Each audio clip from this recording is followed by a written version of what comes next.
Hello and welcome to BrickTip 58 design video. If you enjoy seeing our videos about designing with Lego, please consider supporting us on Patreon. So in the other video, if you saw how much this could lift, one of the reasons is because the friction in between these really grippy tires and the studs on the plate allow it to really push up that load and hold it in place. Let's take the platform out and examine it. The platform is very simple construction. We have our plates, which are posts that get driven up by the wheels. We have brackets connected to those, which hold on our side beams, and the whole thing is guided along the corners by these sliders. So looking at the main body now, we have our guides on each of the corners. We have our guide wheels and our drive wheels. And if we go back to our elevator platform, we see that our plates are 3 thickness.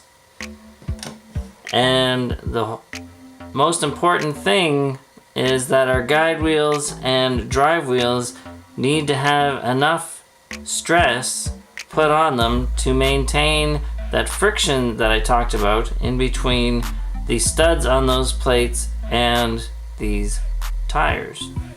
So the unit is driven by these 2 large motors, each connected to a small gear, which then drive these 2 large gears, and there's one on either side giving us the maximum torque for our lift.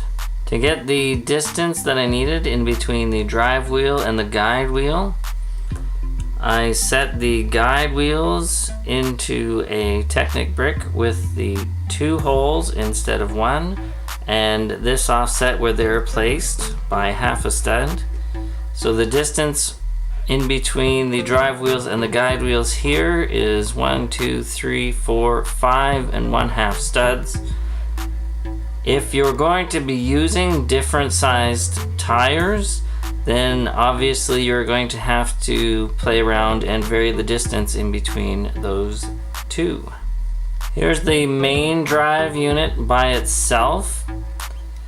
So we have the 2 large gears, and as one gear turns one way, the other gear will turn in the opposite direction, and this is what's giving us our feed. Now that we've moved the drive unit, you can see where the small gears are. They are directly connected to our large motors, and I put the axle all the way across to make sure they are well supported. So the actual construction here is a width of 8, and that gave us plenty of room to put in our large gears and our Technic beams. So with the feed unit back in place, you can see that the axle for the small gear is in this Technic beam, which is 1 brick and 1 plate lower than the other Technic brick.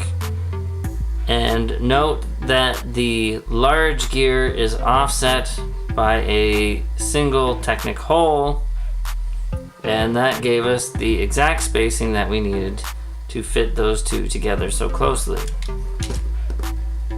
So the last thing to note is that this construction is an odd number of studs wide.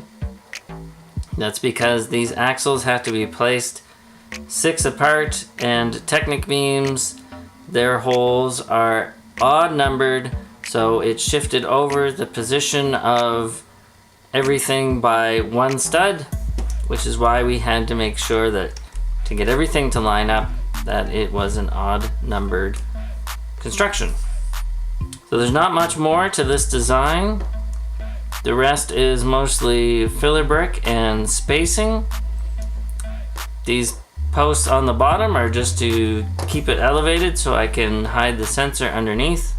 Thanks so much for watching. Hopefully you found this information useful and you can use it to create your own wheel-driven lift. If you wish to join in the conversation, you can do so on Facebook and our other social feeds. And if you've liked this video, please hit the like and subscribe buttons and share it around so that others can enjoy. Thanks so much. Have a fantastic day. Keep dreaming in bricks. Bye-bye.